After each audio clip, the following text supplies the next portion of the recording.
if you really get into a man's mind, is it really that primitive when it comes to how they see women on a fundamental level? No, it's not an all or nothing thing. I think look, it's when you get into sexual arousal, like we're animals. And so there's some like very base primitive stuff that happens post-sexual arousal. I think, but just because something can potentially happen post-sexual arousal doesn't mean that that's what you always think or feel. Like this is something that's actually, if you ever look into like, you don't know what glory holes are. So if you ever decide to get into BDSM, what you'll discover is that they talk about this a lot. That just because you are into something during sex doesn't mean that you are that way outside of sex. So like if you're a masochist and you like to be dominated during sex, that doesn't give the person permission to dominate you outside of sex. Like they're two different realms. So separate the realms. Because it really is like people get into things, it activates like kind of the most animalistic part of your brain. And so there's stuff down there that kicks in. And I imagine most men relate to this, that afterwards you're like, oh my God, I can't believe I did that. Drew, tell us more. Well, okay, actually, I'd like to get off glory holes and BDSM real quick. Please do.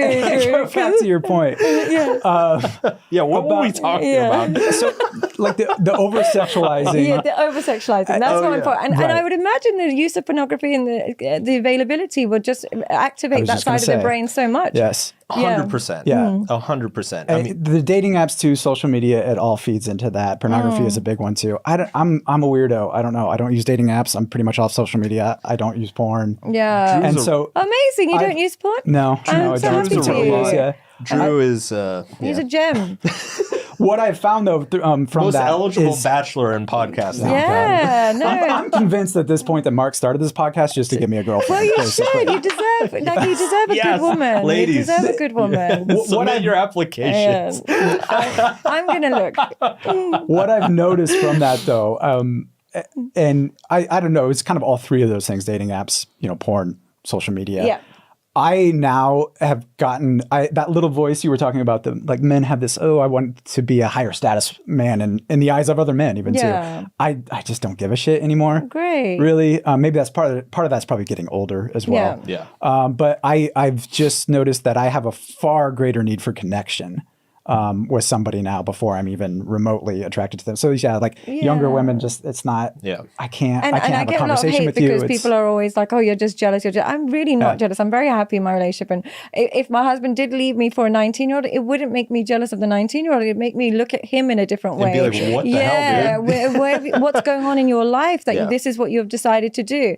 So it's nothing in that sense. It's just more of a sense of what men think when they walk into a room with a woman that's 20 years younger and smoking hot while they're not. They think everyone's thinking, wow, but what we're really thinking is, how are you stupid enough to not realize why she's here? Yes, we're not thinking, wow, you're so cool. We're thinking, wow, you're really rich. Other women might look at you thinking, okay, I can also use and abuse him. And other men are looking at you like, oh, you're probably really enjoying it, but how much is she? How much is she? And they're probably thinking they have a chance. So you devalue your status, if anything, rather than enhance it. But they've got because the outward statements will be like, wow, she's super hot. They're looking for those outward statements rather than the internal dialogue people are having about them. Well, and you raise an interesting point, which is the perception of other men, right? Because a lot of these men who say like, no, you don't get it, you're just jealous or whatever. Yeah. Part of that is that all of the men that they hang out with think the same way as them. That's what it is, yeah. They don't realize that the majority of the male population thinks that's immature and stupid. Why would you ever do that?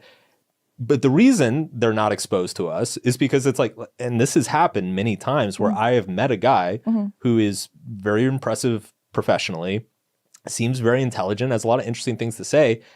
And he's like bringing escorts around or dating a girl who's like less than half his age. And I lose all respect for him because it says so much about his character and his self-control and his composure and what he values in life. And it just makes me realize, I'm like, okay, this is not a serious person. And also their emotional intelligence. I can't imagine a man feeling, I don't know how he has to block out that part of his brain where he doesn't care if she enjoys it, if she wants it, if she's lubricated, none of that matters as long as he's achieved his goal.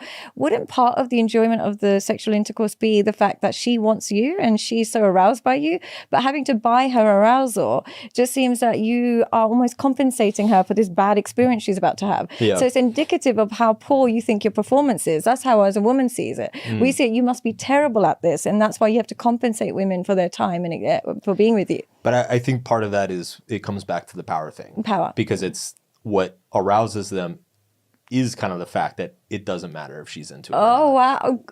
Men are disgusting. I'm sorry. You guys are so weird. We're turning to Sadia against me. Weird. She's like, I don't want to coach these guys anymore.